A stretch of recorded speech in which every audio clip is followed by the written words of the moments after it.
awful task of going to that same 4x4 park in the snow to drive it, just because Andy absolutely needed to find out how the cars were handling on a combination of mud and snow. It was apparently very important to him. Yeah, it was very important. I'm not surprised. Did he kind of push for it hard?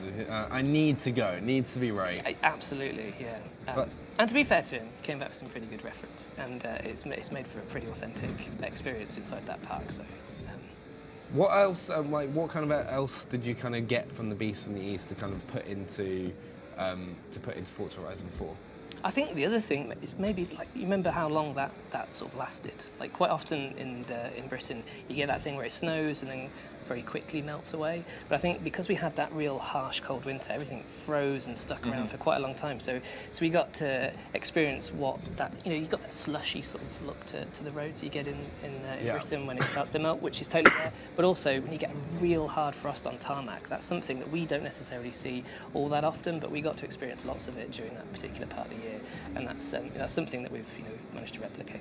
You kind of get the kind of same slipperiness at kind of going at that speed as well, because where you have to kind of change your style of driving to kind of compensate for that kind of like ice and that slush. Absolutely, and there's some other like specific things going on which I know the car handling guys got really into and made quite a few observations around which they weren't expecting, which is just the sudden shocking drop in temperature on the tyres when you hit that snowy surface. Did some really unexpected things to the way the cars were handling inside the physics model. Which gives you this whole new sort of layer of depth to the driving experience in winter in certain areas of the map.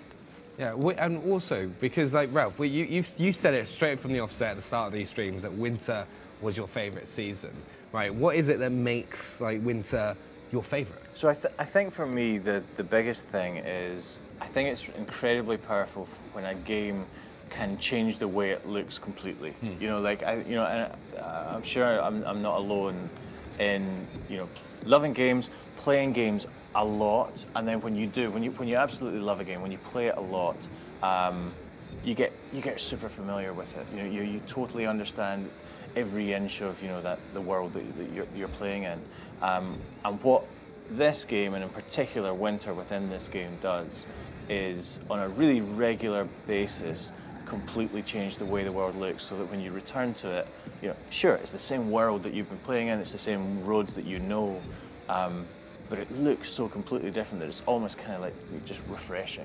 Yeah, like I always throw back to playing the E3 demo when you kind of went through that kind of like demo track and you were actually going down the same road, but no one really noticed because it was so drastically different, which is kind of going to be amazing. We saw it with the map as well, which is you guys have actually shared on Instagram and Twitter. If anyone wants to go check that out, go to Instagram or Twitter at Forza Motorsport on Twitter or at Forza Motorsport Official on Instagram, and you can check out the map in winter because it looks so different, just the map from what we saw last week. And to jump on your point about it, looking super different, you didn't recognise it. I think that's actually true for a bunch of the guys on the development team as well. The first time we did that route and we started working on it, people were surprised when they heard that was the same stretch of road we were using, which was kind of validation for us that it really did feel and look like a very different experience. And there's the white space again as well, which is always nice to see. But we've got a few. We can get in a couple last questions, guys. So if you've got any last questions, this is your chance to get them in, get them answered by Ralph and Ben as we kind of come up to the end. Because what do we have on next week as well? Because next week is the final season. It's the final season. It's the final show. What will we do with Tuesday nights after that? We've built up quite a date, haven't we? We've promised that we will show Edinburgh, so we will. We've promised that we'll show competitive team racing, so we will.